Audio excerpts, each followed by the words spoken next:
Hey everybody, welcome to the Stock Car Spectacle. I'm Ian Jordan, I'm Nick Kinsel.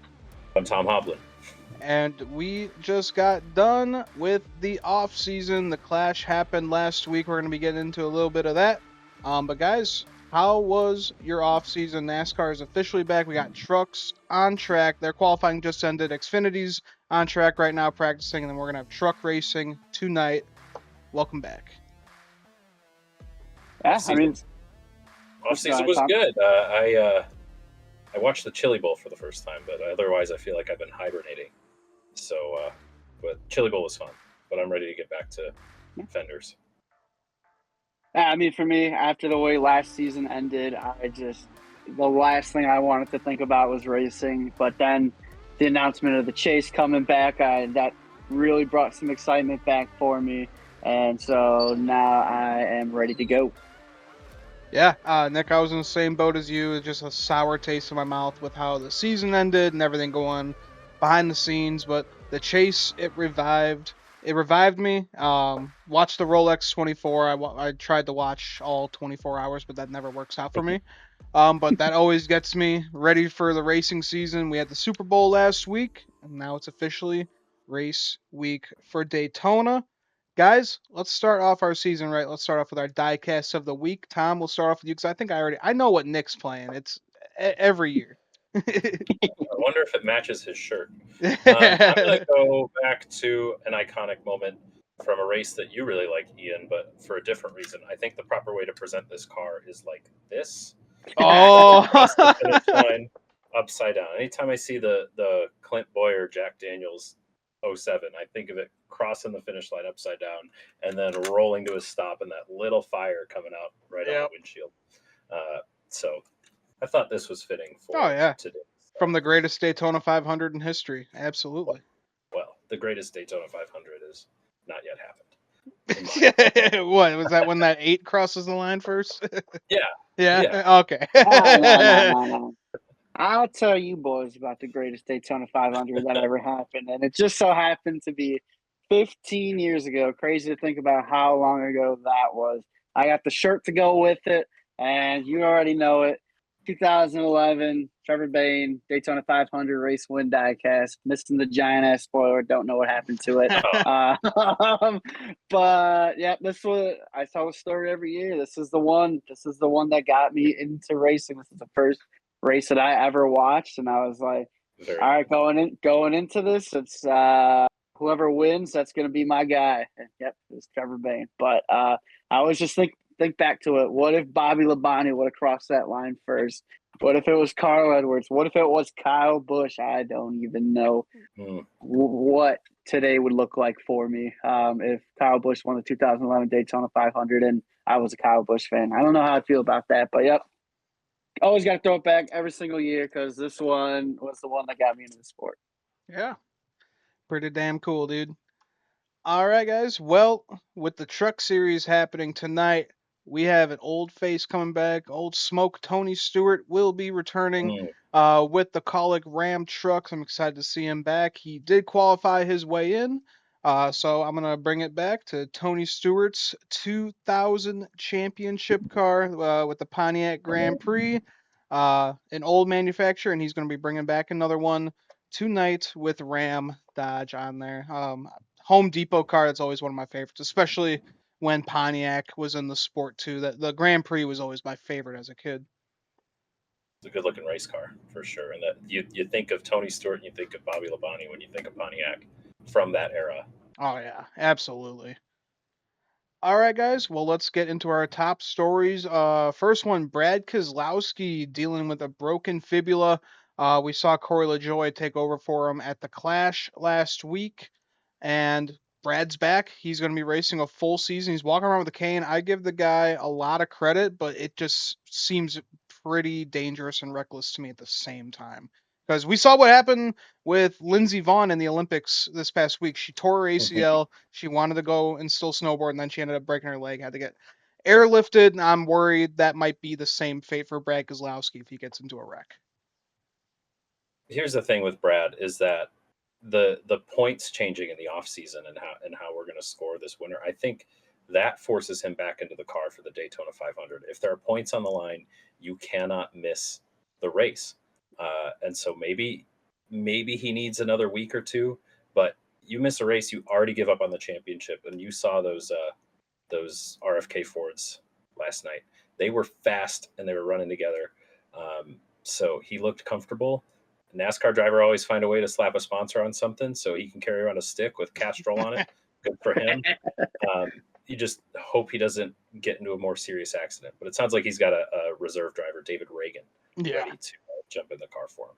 Dude, super speedway goat, substitute driver goat right there. So yeah, good to have Hey, David Reagan on your he did side. me a great deal in 2011 by crossing with the lane violation on the restart. So I'll forever be thankful to David Reagan for that. Yeah, man, you could have been a David Reagan fan.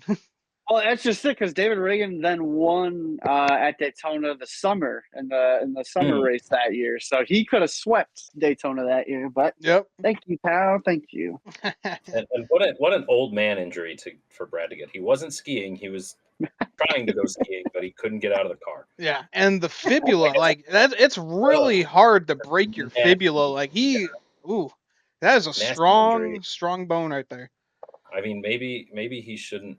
He's just so used to climbing out the window. He's not used to regular car Yeah, doors. right. So just climb out the window from now on. So yeah, hope he feels better. Hope he stays safe this week. Yeah, and then But same boat. you can't afford to miss it. Yeah, You can't have win in your end anymore. It's you got to run all the races. yeah, every point matters. And same boat for Denny Hamlin. He tore his shoulder during the offseason too. Oh, Unfortunately, he was going through the rubble of his parents' burnt down home, just looking through everything, tripped and fell and freaking tore his shoulder, and he's already had surgery on it twice. Talk about a guy who just couldn't wait to get back into the race Yeah. car. I see it for me. I don't even know because just with the way last season ended, with what happened to his parents, and then now with the shoulder injury, I think, oh man, I don't know how the season's going to go for Denny because I remember when he first had the shoulder injury was 2 years ago, and he wasn't winning races. It's not that he was running bad, but he just wasn't running where he should have been running. And so I'm just curious to see. I think the first few weeks are really going to tell the tale here of what's going to happen there. But I think it's kind of like Keselowski and what Tom was saying with this points format that we have for this season. I just don't know if he could afford to give up any seat time, but it's risky for sure because he could do more damage to that shoulder and he could be out for a significant period of time. So we'll just have to see what happens. But I don't know, as a Denny Hamlin fan, how this year is going to go for him. I think Denny is the most intriguing driver to watch going into the season. How does he bounce back from how last season ended? How does he bounce back from the emotional damage of having a terminally ill father, but then to lose him in a fire? I mean, I can't imagine. You think you have time left with this person, even if it's brief, and for that to be taken away. But then he also made a comment about how he wanted to retire at the end of last year and he was going to beg Joe Gibbs if he won the championship. How he went to the shop once during the offseason, the lawsuit distraction. And then when he re-tears the shoulder, he says he's not able to do the things outside of the car that he likes to do, which I think Denny is one of those people that needs to be like just stimulated all the time. He plays basketball, he's going fishing, he's going golfing. And when he can't do those things, I think it's going to make him worse on the track. And Yeah. then on top of that, JGR loses their competition director.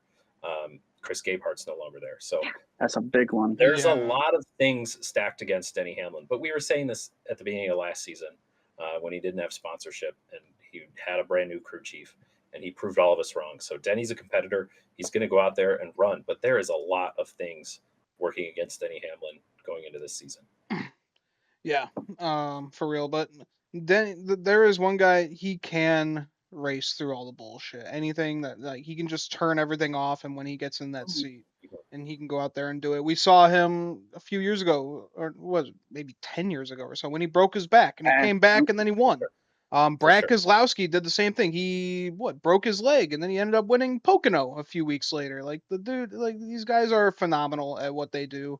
Um, I think it might be a setback with the injuries, but I think he still could get a couple wins this year. I'm just worried about it being at the beginning of the season. I don't remember 2 years ago. I think it was more towards the playoffs when this injury occurred. So it's just gonna. I think it's gonna be a lingering effect, and I think as the season goes on, if I'm him, try and stack the wins early because who knows, midway through the season that shoulder could give out, and then we'll just have to see. Yeah. But like you guys are saying, if there's anybody who could do it and would be determined to do it, once the 11 hops into the seat, he's locked in, laser focused, ready to go. For Yeah, sure. And he no drove doubt. right up to the front at the Clash. He was running second last night at the duels. So he still has the physical attributes. It's just you wonder how the full season's going to go for him. Right. Yeah, how he deals with the mental. Mm-hmm. All right. And then guys, during the off season, we lost Greg Biffle and Michael Nett, both great, amazing NASCAR drivers. Especially Greg Biffle, humanitarian work he did, especially after Hurricane Helene that hit the Carolinas a few years ago. Him helping everyone out, just really sad. And Greg Biffle was one of the great ones. Michael and Nett too. Just two really good guys in the garage. Yeah, it's devastating news for both of those. And for Greg, he was making kind of a resurgence, showing up with Cletus McFarland and kind of coaching him, and that's really kind of pushed Cletus to push further into his racing career. And just the great work he was doing. He was really entertaining. He was fun to watch on the track. He was fun to watch in the past couple of years online. It was Mhm. very sad to see all that. Truly devastating. It just really goes to show that you got to live life to its fullest each day because you don't know when you're going to have your last day. And that's a really sad off season for the motorsports community as a whole. But yeah, I just remember all those years ago when Greg Biffle came back to drive Kyle Busch's truck at Texas, and we were like, "Holy shit, it's Greg Biffle!" And then, "Holy shit, he won!" Yeah, he won like Uh, Texas, right? Mm-hmm. yeah, he He won Yeah, the won Texas Texas. race. that was fucking That was awesome, man. an awesome moment right there. Yeah. He was supposed to run ARCA with Cletus. They were putting a deal Yeah. together to run ARCA this year. I mean, we were going to see kind of like this resurgence. I mean, he was living life to the fullest. He was going down there on that plane to meet Cletus to make a video. Like he was doing the things you're supposed to do when you're retired and successful in life, and it's just sad for him and his family for all those people to suffer in such a way. Yeah. But he got to do what he loved for his whole life, and he enjoyed life to the fullest, like you said. So we got the slogan this weekend: "Be like Biff." Be Love like that. It's Biff. on every car this weekend. And we got the Biffle stylized fonts on all the RFK cars. AJ Allmendinger's running it. Norm Benning had it on his truck too. The Just Nice trucks are all yeah, doing it. really cool tribute to Biffle for this whole weekend and this whole year for what NASCAR is going to be doing for him. All right, well, let's get into the clash from last week, guys. This was one of the most ridiculous races I have Ugh. ever seen. Got pushed to Wednesday night because of snow. That whole area of North Carolina got hit with over 10 inches of snow. They never see anything like that. Generational storm. Yeah, Generational storm. generation never happens, but of course NASCAR's in town. Gotta get a big snowstorm. They're able to get it all out. Drivers like Ricky Stenhouse and I think Ryan Preece went out there and they were shoveling snow in the grandstands. Um, and then it starts sleeting during the race and raining, but good thing it's a short track. They Ugh. got the rain tires. But lo and behold, Ryan Preece was able to come out victorious, only the third driver in Cup Series history to get his first win at the Clash before actually getting his first points paying race. We know Ryan Preece, big modified driver, loves short track racing. This race was meant for him. This was a tale of two races right here, tale of two halves. I really did enjoy the first half of this race. The first 100 laps were it was pretty entertaining, and I was the guy who last year I thought that this was stupid. I didn't think this was a good idea, but last year's was okay. But the first 100 laps of this year, like, and even the LCQ race, that was pretty entertaining stuff right there. And then once that sleet came, it was probably the most ridiculous hour and a half, 2 hours that I've ever spent in my life. Well, I it just took him cannot. 10. It took him like 45 I minutes to do 10 laps. It took 3 hours to go 50 miles in distance, and it was just one of the most. It was terrible. That last half was terrible. I turned it off. I couldn't watch it anymore, and I couldn't do it. And it's disappointing because the first half of that race was promising, and this was one of the most embarrassing displays of stock car racing I think I've ever seen in my life. They're trying something. Not as bad as Coda. Oh my god! Did y'all hear that? Street race There's back? I think so. There's a motorcycle starting up outside. Yeah, when the sleet came down, I was like, oh my god, sleet race, that's awesome. Let's do it. Let's race in the snow. And then it took forever. We got to see some questionable NASCAR officiating. We got to see some weather antics. We got to see some really good racing. We got to see some really bad. I mean, this was the epitome of a NASCAR season in one night. Had it We got all. to see the race get moved off of main TV to cable. So I think if NASCAR For the does Masked that Singer, again, though, not for any show, but for the Masked Singer, the most prestigious show yeah, in all of America. I mean, All right? apparently people watch that. So I have a coworker who watches it, and I was like, "You watch that?" And he goes, "Yeah, it's fun." I was like, all right, whatever. Okay. They're making money on Masked Singer. They're not making much money on NASCAR. Yeah. So I don't know. The refueling issue was really interesting to me. I don't think this is a Bowman Gray problem. Again, generational storm. It doesn't matter. It's going to be a bit chilly, but the track is good. The time of year is questionable, but it's going to have weather. I mean, if this was in the middle of the summer, it was a rainstorm. So, Yeah. and it would have wiped them out completely. So I don't want to blame the track. I think the clash fits at Bowman Gray. I don't like that NASCAR's like, you can't refuel. Okay, everybody refuel. Once everyone I think- started running out of gas, I was laughing my ass off. Yeah, I think their exhibition races, if it starts raining like this, they need to count caution laps because they That ran was about Yeah. as far as they did in the race as they did under caution, and it's all just because they're not counting laps. Yeah. So if it's that slippery and slick, count caution laps. Tell them like, hey guys, keep it clean, or we're all going to go home under caution. I think it's simple. It was fine. It's an exhibition. It's just a little bit embarrassing. You're trying to get people to watch and get hyped for the Daytona 500, and it turns into that. I'm gonna be a boomer. I just want it back at Daytona. I don't care if it's I'm gonna tear joining. up. Like there was so many fucking torn up cars from this weekend and last year. It's not gonna make a difference. Like the cars are gonna be wrecked regardless. Let's just have it at Daytona. Daytona, make it pole sitters again. Well, see, Exactly. This is what I was Doesn't gotta talking be the whole about. field. Yeah. The clash has turned into an absolute joke, and in my opinion, I would be okay with just not running it all together. I know that's not going to happen because they're going to sell tickets and they're going to make money off of it, so it's never going to go away. But at this point, I'm over it. It's just once they moved it, they took everything that used to be fun about this race. They took it all away.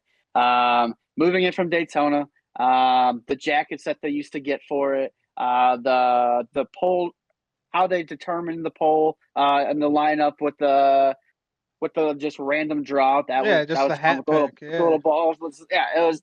There's a lot of things that used to be fun about this, and then just the past champions, pole winners, race winners. Like there's just too many people that in this race that shouldn't be in this race. This should be a prestige kind of race like it kind of used to be. You're getting the best of the best, and I don't think we've gotten the best of the best the last 3 or so years or 4 years, however long since we moved it out to LA for the first time. So me personally, I'm over it, and I mean, you got the NFL doing their Pro Bowl at the end of the season.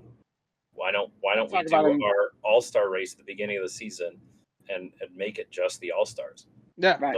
Don't guarantee everybody in. I understand there's contracts with sponsors and TV contracts, but rewrite the contract. I don't know. It's just it's become a bit of a farce, and you can't really have an exclusive event if everybody's able to get into it. When you had something so simple and you just had to fuck it all up and just make it super complicated, it makes no sense. Like Nick said, I'm over the clash unless they bring it back to Daytona, but at this point it really doesn't mean nothing to me. They never will. Season doesn't kick off until trucks. Yeah, until the duels for me. What about Brazil? We could bring it to Brazil. Brazil will fix everything. Why? Plus the Super Bowl moves back to this weekend next year. So who knows what the Super beginning of Bowl the on schedule is going to be like. Valentine's Day. That's not. They're not they're not going to push the Daytona 500 back any further. No. So I'm curious as to see how the NASCAR schedule responds. You can't run the Daytona 500 and the Super Bowl on the same day. You can't do it. I mean, honestly, It's gonna be I think it's gonna be the week after, because I mean the yeah. Daytona 500 used to be like February 20th or something like that. I mean, when Trevor won, I think he won it on the 23rd or something like that. So I mean, they used to be later. it's been on the 26th. It's been on my birthday on the 20th. That's when Kurt Busch won it. So, I mean, they can push it back. I mean, it doesn't really matter if the season goes a few weeks later than it should because we're down south anyway where it's warm. So, who fucking cares? All right. Well, guys, that is it for the Clash. Let's get into Daytona this week. Joey Logano won the first duel last night, and then Chase Elliott won the second duel. Corey Heim and Justin Allgaier qualified their way in on Wednesday night. And then last night we thought Anthony Alfredo got his way in with the duels, but it turns out that they failed inspection, and Nick's GOAT BJ McLeod has made the race. Things we love to see for 1,000. And then Casey Mears, guys, this was the move of the night. We saw Corey LaJoie. This was the last lap of the first dual race. Corey LaJoie spins out, and he's wrecking. And here comes Casey Mears. He's already flying through the field. He's got that draft.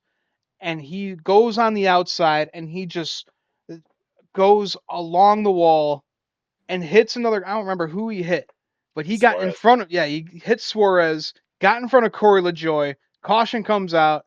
Casey Mears makes the race, but he's got a bent-in nose, Yeah, I was gonna fucked up say car. he's in, but at what cost? I think they I only mean, you have made the one Daytona car 500, left. man. That's huge. You made the Daytona 500, but you're gonna lose the draft immediately. I wonder what they're gonna be able to. This is a small team. He said it in their interview. They only have one car at the moment, so I think they're gonna have to. I think he said they're gonna have to tear down their Atlanta car or something like that.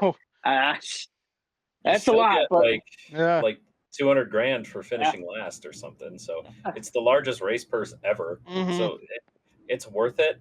I think it was stupid. A stupid move to drive into a wreck like that. NASCAR drivers are stupid sometimes. Hey man, he wasn't lifting until he saw a God or a checkered flag. Yeah. And he made the race, so more power to him. He didn't have to do it. He had the run before the wreck started. He was already trying to make a third line. It was a desperate attempt. But he didn't have to do it the way and he's not going to know this in the moment, but no. Corey crashed. His car was incapacitated. And who else? The other guy I don't think was anywhere around. So no, Chandler Smith. Chandler Smith already wrecked before, I think. He was on a lap down. Oh yeah. So yeah, he in the moment doesn't know that Corey LaJoie's crashing, but just in general, for your iRacing folks, do not put your foot down when you see a wreck in front of you. Hit the brakes, and then that's probably the biggest whatever criticism I have for Casey Mears there, because now, like you guys said, down a car. Who knows where they're going to get the parts and pieces by Sunday, but yeah, I was like Danica, New Hampshire, like 10, 12 years ago. Oh man, yeah, I remember that. It's stupid, but whatever works.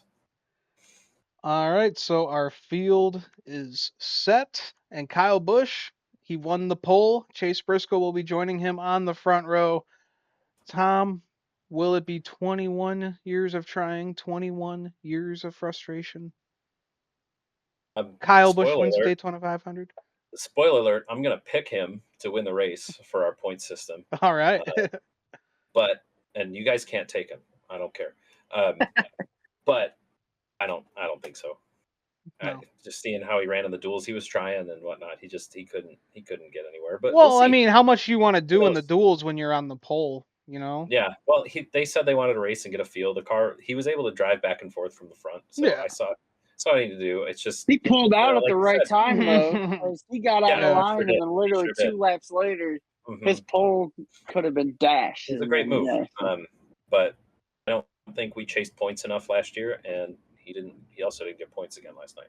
But I'm already like a disenfranchised Cowboys fan. I'm so tired. I'm excited for Jim Pullman. I like that the car has speed in it, um, but I'm gonna pick him to win the race, and I'll be a fan on Sunday. But do I realistically think he's gonna win the race? I mean, it's a crapshoot, man. I mean, William Byron won from 7th last year, so who knows? Who knows? Anything's But I'll cheer for him. possible. Yeah. I'm rooting for it, as you know. You boys both got your guys to win the 500, but Know that.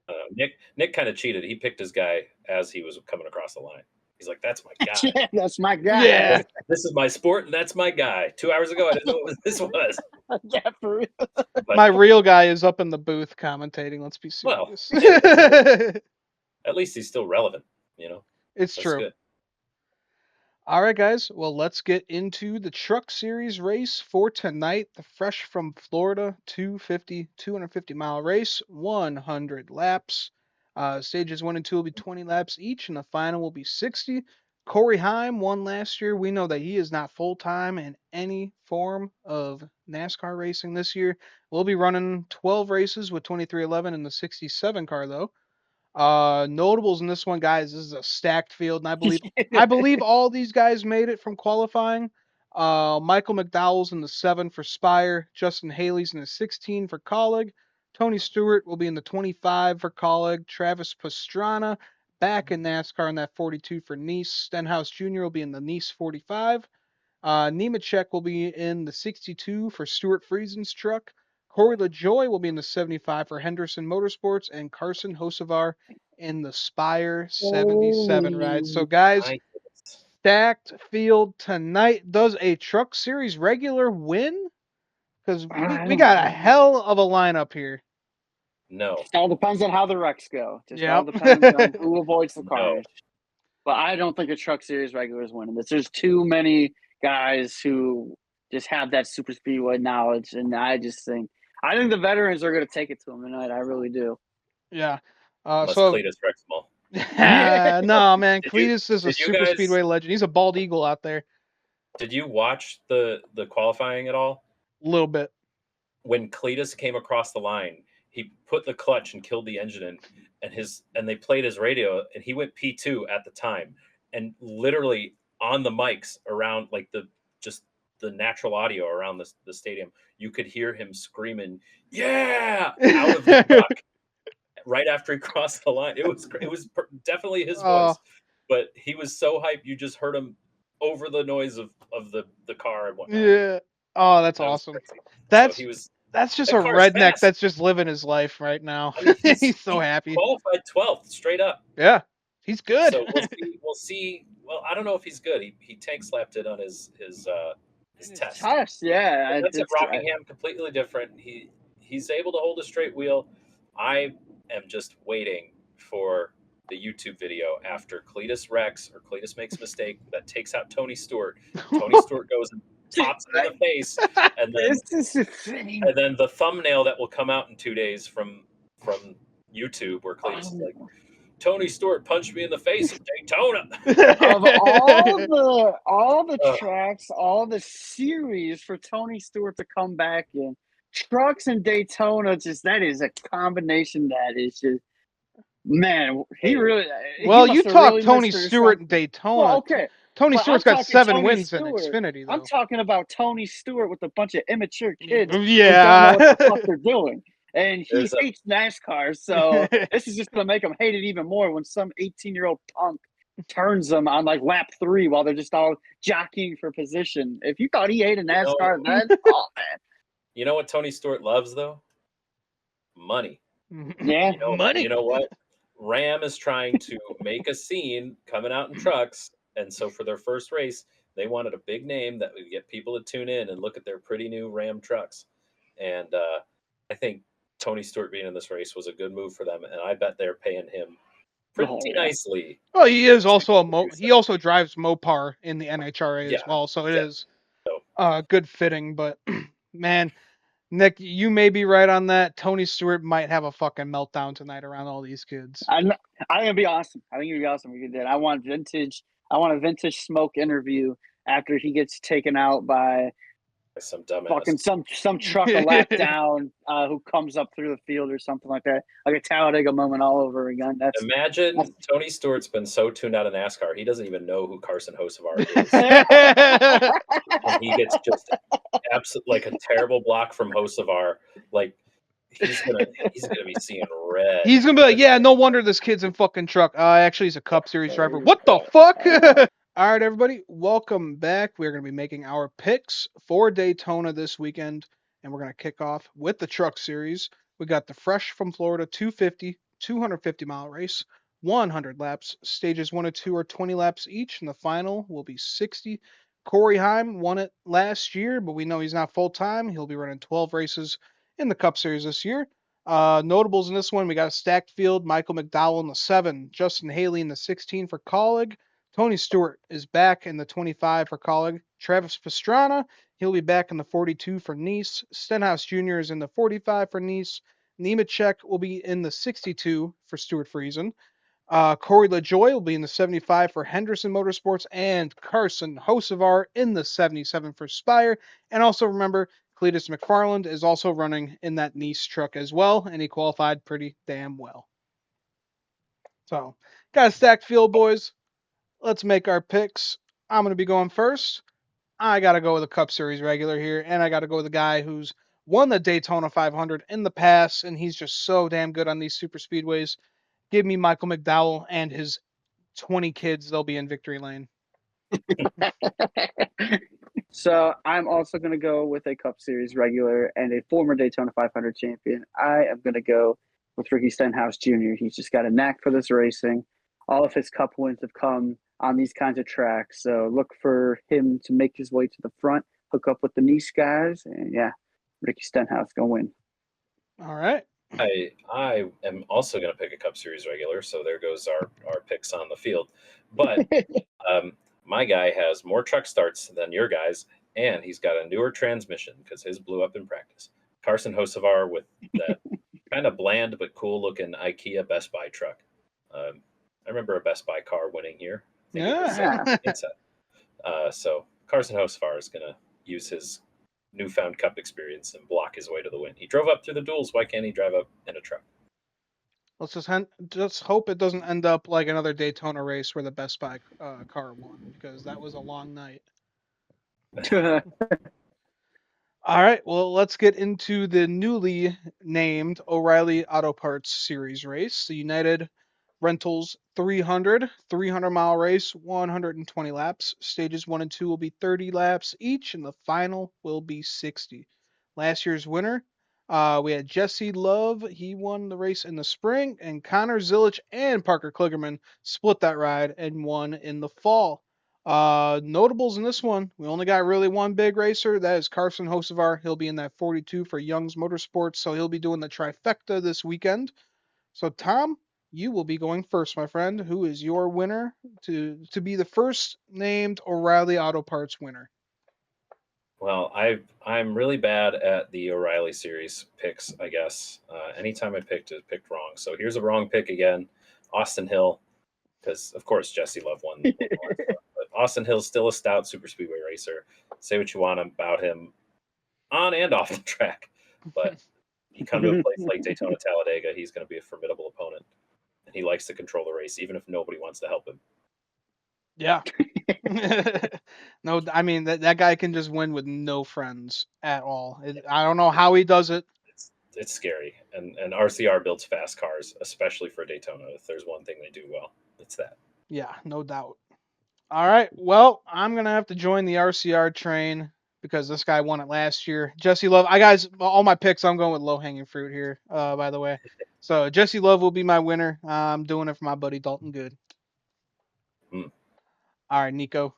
Man, so when you guys pick those two, I'm just left with I don't even know. I can pick a name out of a hat at this point. It doesn't really matter, but I am going to go with Carson Kvapil. It's a little bit of an out there pick, but this is Daytona, so anything can happen. all it takes is for the 21-2 to have problems, and then that really opens up the race for every other team there. And I think the junior motorsports cars, if they decide to play nice, they haven't in years past. So if they decide to play nice this time, look for Carson Kvapil to get out there and look for junior motorsports to take over this race. And Kvapil's gonna get his first win.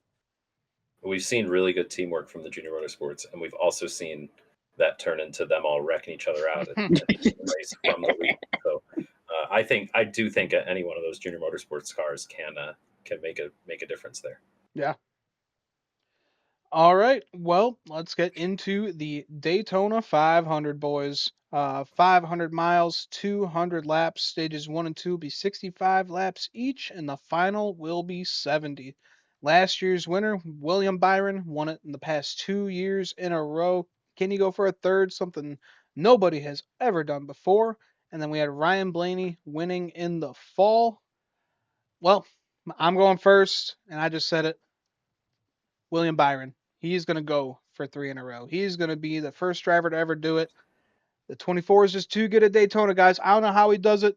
Last year came from 7th to 1st. The dude's just freaking Houdini on these super speedways. So sign me up for the 24. All right, All Nick. right. So I am going to go with a Ford to win this race. The Fords looked really good in the duels last night, specifically the RFK Fords.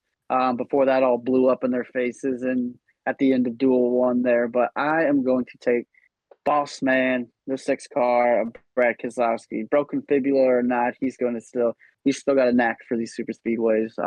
He's won pretty much everything on a super speedway but the Daytona 500. He's been close many years, and this year I think is the one that he's going to get it done. So I'm going to take 6. Brad Keselowski is going to win this race. I love it. That'd be a hell of a story. Would be freaking cool. All right, Tom. My pick, I kind of already said it in the first half, in the A portion of this episode, but I got to be a homer, go with my guy. The last race, I need to see him win. I mean, I'd love to see him win more, but the RCR is going to bring a fast car. He's going to try to keep it out front. And I don't have my sign up here right now, but maybe I'll have it up next week. But we're gonna race, win, bow, and repeat. So it's gonna happen. It's gonna happen. And I have a prediction for the race because I was talking to my meteorologist at work today, and he says there's a big storm system coming from Texas that's going to hit Florida Sunday evening. So we will have fuel saving. I think the race will start an hour earlier. This is just speculation. I think NASCAR is going to move up the start of the race, and we are not going to have any fuel saving in after stage 2 because they have no clue when that storm's going to hit. Is that even something they could do for the Daytona 500, though? If it was any other race weekend, I think they could get away with that. But I don't know. I just feel like there's so much going on for the Daytona 500. I don't know. It would be the best move. They'd rather get it in. It would, but there's so, like Nick was saying, there's so many factors that go into the Daytona 500. Like, getting all the celebrity appearances, the national anthem, and free race concert, all that good stuff. So I don't know. I mean, it's better than having it possibly get rained out and all that, but trust me, I would love them to make it earlier because noon or earlier should always be a thing for NASCAR. Mm-hmm. But yeah, I mean, what can you do? It's so hard to fight against Mother Nature, especially in this sport. Early start or not, I'm predicting an exciting third stage because of a rain-shortened Daytona, not quite so 500. Yeah. That's my prediction for the race on Sunday, but I think they'll run a full race on Sunday. Yeah. And guys, and one thing we did not mention, the chase is back, the playoffs are gone, no more winning you're in. Just like how it was when we grew up watching it, all points matter. So this is great. So we have someone like I don't know. Let's say Casey Mears. Let's say he even makes the race and he wins the race. He's not full time out, but if he was, he decides to ignore the brake pedal again. Then we can just be happy that this guy won a race. Yeah, it makes those stories feel good again now that we're not having to be like, how in the world are we going to let this guy into the playoffs? So I'm glad that's all gone, and I'm glad we're getting back to a way where we're going to crown a legitimate, deserving champion. So I'm really much looking forward to it. Yeah, There will be no more should have been people at the end of the season. And I think that's important for the overall growth and the legitimacy going forward. Absolutely. All right, guys. Well, that is a good place for us to end our show here. Thanks for everybody for joining us. Make sure to enjoy all the races this weekend. And that'll do it for us. For the Stock Car Spectacle, I'm Ian Jortson. I'm Nick Kinsel. And I'm like and subscribe. See you later. I'm Tom Hopper.